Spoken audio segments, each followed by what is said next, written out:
And now I want to dive straight in with the key information. So, it seems like Bill Hwang may be talking. Bill Hwang of Archegos Capital Management was released by the feds on a $5 million cash bail. It was a $100 million surety that was secured on 2 of his properties and only a $5 million bail. Now, considering that last year Bill Hwang made over $30 billion and has previously been fined over $40 million, a $5 million bail seems very, very small. Considering he's looking at charges that face penalties of over 280 years in jail, a $5 million bail seems very, very small indeed. And this user said, knowing as much as I do about the criminal justice system, that little amount of cash, in relation to the amount he's accused of defrauding Wall Street of, is a sign that he's working with the feds and telling them who he was working with and how the scam was ran. Not only did he not get that much money without somebody knowing something, but also he wouldn't have a bail set that small if he wasn't at least providing some names and some credible information. It says the only thing he has to negotiate with is what's in his head, and he has clearly figured out that there are only 2 types of people in the federal prison system. Number 1, those who cooperate, and number 2, those who wish they did. It says the feds will quickly label you a flight risk, which Bill Hwang has already been labelled as his movements have been restricted to New York City only. And it says if you don't want to talk to them, then you sit in jail awaiting trial. He said he clearly is not going to miss out on a chance to maybe get out of prison at some point in his life. Even Bernie Madoff got bail only after he gave them everything they wanted to know. So maybe Bill Hwang has already snitched on many other hedge fund managers, potentially including Ken Griffin, as he's already received a very small bail target. And he said this is a good sign. I will speculate that we will see the fruits of this arrest in a month or 2. So if we haven't mooned by then, just be patient. The chips are falling. Now you may say, okay Tom, great news. Maybe Bill Hwang is talking and maybe he's snitching on other hedge fund managers. But how can we direct this to Ken Griffin himself? Well, I think the unusual investors helped put together the pieces of the puzzle. He said, holy crap, this is about to be juicy if he snitches. Get your popcorn ready. So obviously Bill Hwang of Archegos Capital Management is a former Tiger Management analyst. Now Tiger Management is another fund that's helped seed many other funds out there, including Aragon. Now Aragon was founded in 2001 by Ann Diaz Griffin. Now obviously Ann Diaz Griffin is the ex-wife of beloved Ken Griffin. So obviously Ken Griffin and Bill Hwang, or Ken Griffin and Tiger Management, have had many conversations over the years. And considering that all of the market manipulating tactics that Bill Hwang used is the exact same tactics that Ken Griffin used as well, maybe Ken Griffin taught Bill Hwang the tricks of the trade. I personally think that Bill Hwang is most definitely snitching on other hedge fund managers. Maybe it's a bit of a stretch for Bill Hwang to be snitching on Ken Griffin himself, but I wouldn't call it impossible. Somebody else that Bill Hwang may be snitching on or may have been working very closely with is Cathy Woods herself. As Mehmed says, Cathy's returns haven't been the same since her pal or benefactor, Bill Hwang, went down. And interestingly enough, Bill Hwang actually provided seed funding for 4 separate ARK ETFs. It says that Bill Hwang, the founder of collapsed family office Archegos Capital Management, was crucial in the early days of tech-focused asset manager.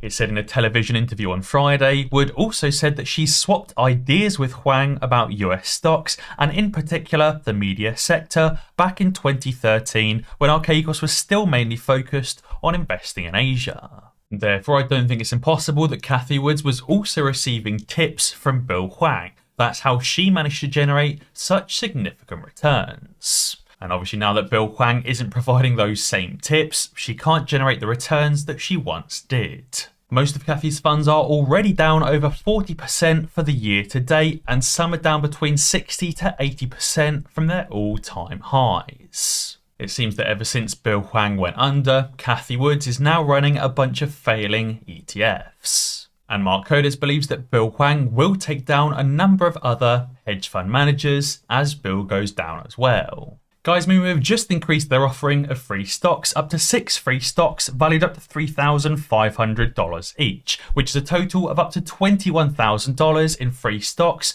just for signing up with Moomoo using the link in the description below and making your first deposit.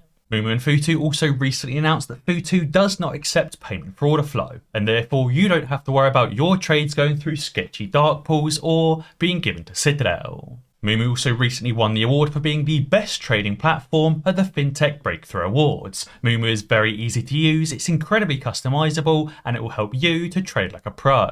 Moomoo has tons of technical indicators and advanced charting tools. Moomoo publishes daily short selling data, position cost distribution, and much, much more. So guys, be sure to sign up to Moomoo using the link in the description below to get up to $21,000 in free stocks. Mark tweeted saying you really need to look into the eye of the hurricane. Citadel, Melvin Capital, Archegos Capital Management, the Tiger Cubs, Robinhood and the prime brokers, and that covers 91.2% of the malarkey currently going on in the financial markets. Yes, there's some smaller players like Susquehanna and Virtue as well, but obviously Citadel, Melvin, Archegos, the Tiger Cubs, Robinhood and the prime brokers cover the majority of all of the wrongdoing currently going on in the financial market. And Mark said, let's see and let's find out who wants to do the digging. Plutus replied saying, why wouldn't they look into others if Bill Hwang is now in a lot of trouble? And Mark Kohrs said, they will. Considering the DOJ, the FBI and the SEC have now managed to get these RICO charges to stick on Bill Hwang and Archegos Capital Management,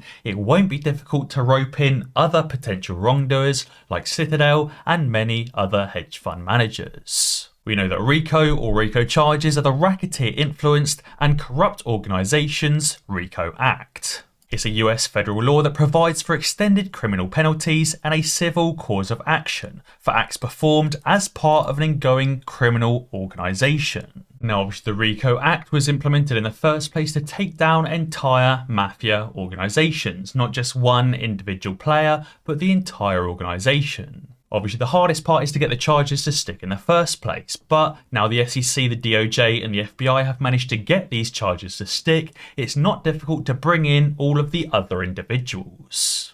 Under RICO, it's a crime for an individual to belong to an enterprise that is involved in a pattern of racketeering, even if the racketeering was committed by other members. And therefore the FBI, the SEC and the DOJ can now rope in all of the other individual hedge fund managers into this one criminal case. And therefore I also think over the next month or two we're likely to see many other hedge fund managers, potentially Ken Griffin, also being embroiled into the same lawsuit. And I also wanted to quickly talk about Adam Aron's recent interview, where he spoke about how AMC are in a partnership with Apple, Amazon and Netflix about showing Netflix-owned films, Amazon-owned films and Apple-owned films in the AMC cinemas. That way we'll be seeing Netflix-owned films at the AMC cinemas before it's even released on Netflix. As Ryan tweeted, the AMC CEO, Adam Aron, wants movies from Netflix, Apple and other streamers in his theatres.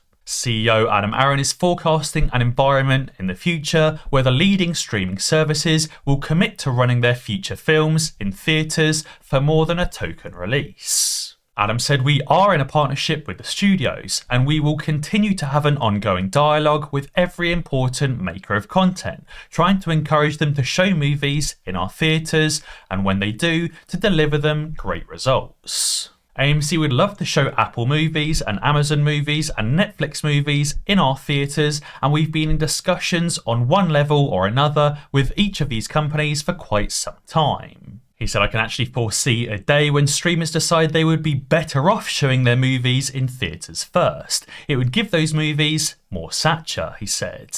I think this just only adds to the bull case for AMC now that AMC are already in a partnership with Amazon, Netflix and Apple. Guys, be sure to let me know down in the comments below whether you think Bill Hwang is snitching on other hedge fund managers like Ken Griffin. And as always guys, if you enjoyed this video, be sure to check out some of my others. Alternatively, subscribe to the channel and ding that notification bell, because that way you'll be alerted when I upload a new video. Cheers.